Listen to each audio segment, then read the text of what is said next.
We've reached week 14 now, and playoff race is really starting to heat up around the league. Several teams in must-win situations here this week. Good slate of action on hand, starting with a very interesting Thursday night matchup as the Kansas City Chiefs travel to Oakland to face their division rival Raiders. Oakland at 10-2 with a one-game lead in the AFC West over the Chiefs, so major playoff implications in that game. The Raiders a slight favorite at BetSafe. I've decided to stay away.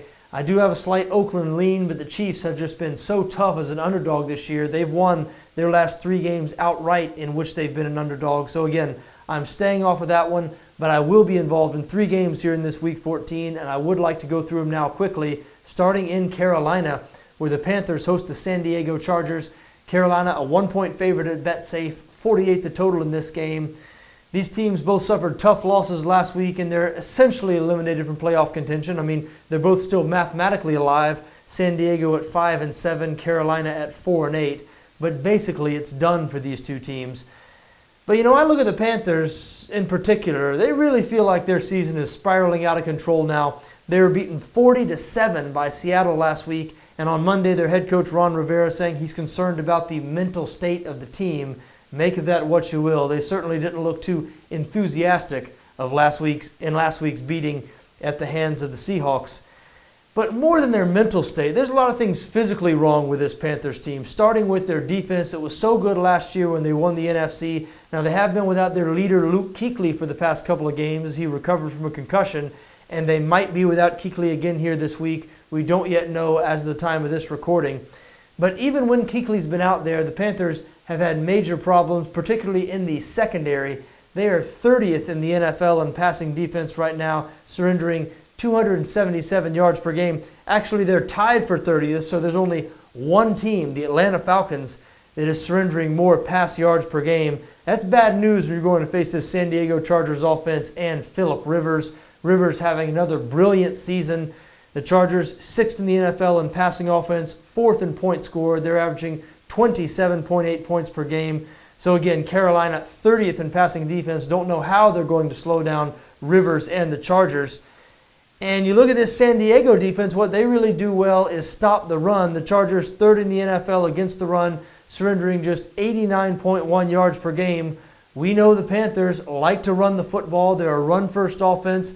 They haven't really been able to get it going this season, and you'd have to think they're not going to be able to get it going against this 3rd-ranked San Diego rushing defense. So look, I know this game's in Carolina, but the Chargers a little bit better in the standings, just a game better in the standings, statistically better on both sides of the ball. Again, you can't like where this Carolina team is at right now. Their own coach questioning their mental state. I think the Chargers go into Carolina and pick up a win this week. I like them +1. Moving on now to Green Bay, where the Packers host the Seattle Seahawks. Seattle, a 2.5-point favorite at BetSafe, 46.5 the total here. Now, a couple weeks ago, everybody had left the Packers for dead. They had lost 4 straight games, but lo and behold, back-to-back wins now over Philadelphia and Houston. They've evened up their record at 6-6, right in the thick of the playoff hunt. You have to like what you've seen out of their offense over the past few weeks. Rumors of their demise have been greatly exaggerated. Aaron Rodgers, heading into last week's game, had thrown for 297 yards or more in 5 of 6 games. And of course, last week they played in that snowstorm, and Rodgers still played well, threw for 209 yards, 2 touchdowns, no interceptions, as the Packers beat the Houston Texans 21-13. The Seahawks, of course, known for that great defense, the Legion of Boom, but unfortunately for them, they suffered a major loss last week when safety Earl Thomas broke his leg. Thomas might be the best safety in the entire NFL, really the linchpin of this Seattle defense. But, even with Thomas in there, the Seahawks hadn't been quite as good in the secondary this season as in years past.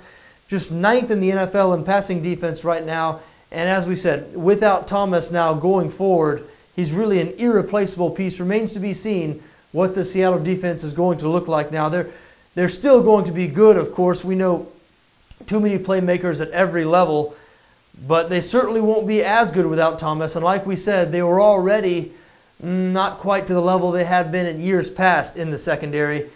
Tough time to be injured and searching in the secondary, going on the road to face Aaron Rodgers and this Green Bay offense. And even though Russell Wilson, Seattle's quarterback, has been coming on here of late, The Seahawks haven't been running the ball well, 20th in the NFL in rushing offense, and we know Green Bay has been solid against the run all season. They have a top 10 rushing defense. I'm not sure if I like Russell Wilson's chances out-dueling Aaron Rodgers in Lambeau Field.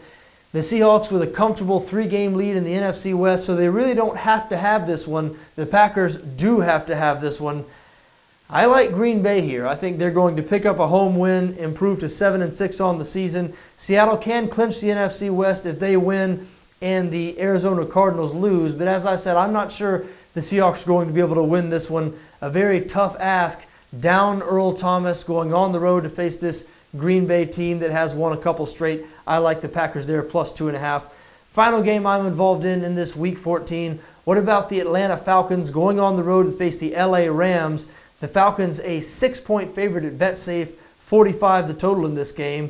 Look out now. Warning signs for this Atlanta team. They've lost 2 of their last 3 games. Still tied for first in the NFC South at 7-5. But I'll tell you what, I think we might be seeing the very beginning of the customary late season spiral for this Atlanta team.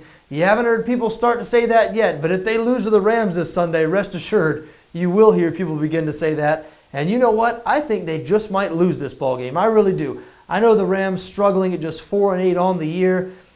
But I tell you what, of those 4 wins, they've beaten some pretty good quarterbacks in those 4 games. Players like Russell Wilson, Carson Palmer, Jameis Winston.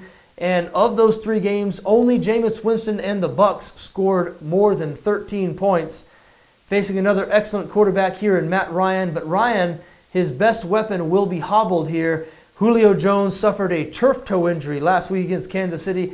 As of the time of this recording, he's listed as questionable for Sunday's game. Even if he plays, we know those turf toe injuries can be very bothersome for players, especially players like Julio Jones, players who have to cut a lot. Those turf toe, usually it takes 2 to 4 weeks for a player to be right.